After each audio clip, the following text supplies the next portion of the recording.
So why are old wells extremely profitable for small companies but not for large companies? Is this an accounting exercise?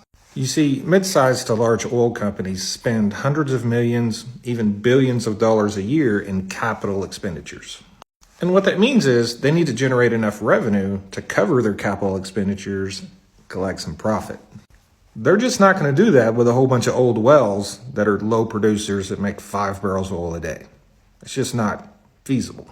So a lot of times these big companies will hire a small independent oil company to manage an asset for them, usually a mature and aging asset with a bunch of low producing wells. And that is one of the things that the company that I'm a partner in does. We manage old, mature assets for large oil companies. Through that process, we retain ownership in wells by going out and working on them. Now, there's multiple ways for small oil companies to get wells. They can either buy them outright very cheaply because they produce nothing or very little oil, or they can go through a process of backing into ownership. How you back into a well is you accept the plugging and abandonment liability for that well. So if a large oil company has a well that is not producing anything, it's going to have to spend the money to plug and abandon that well and clean up the site according to federal law. Now, a small company like ours can go in and they will give us that well for free as long as we will accept the plugging and abandonment liability of it. All wells in the United States are a matter of public record. You can go in, you can look at the well, you can look at the logs, you can look at the geology.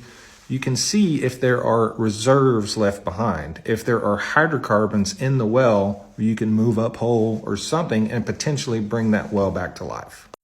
So we will get a well given to us for free, and we will accept the plugging and abandonment liability, and we will go in and recomplete that well and bring it back to life.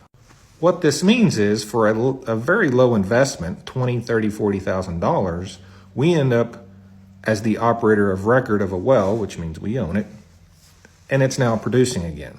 If you've got 30 or 40 grand in a well that's making $2,000 a day after you recomplete it, you've paid for your well within a month. And that well continues to sit there and make you money every day for years after you've gotten your money back. You simply scale this to where you end up with hundreds of small producing wells. So you have a few guys that started a small company, they've got hundreds of wells, say they're making 500 barrels of oil a day with all their wells, and that little company is making 30 or 40 grand a day. That's a lot of money for just a few guys. Not a lot of money for a big oil company. And that's what we do.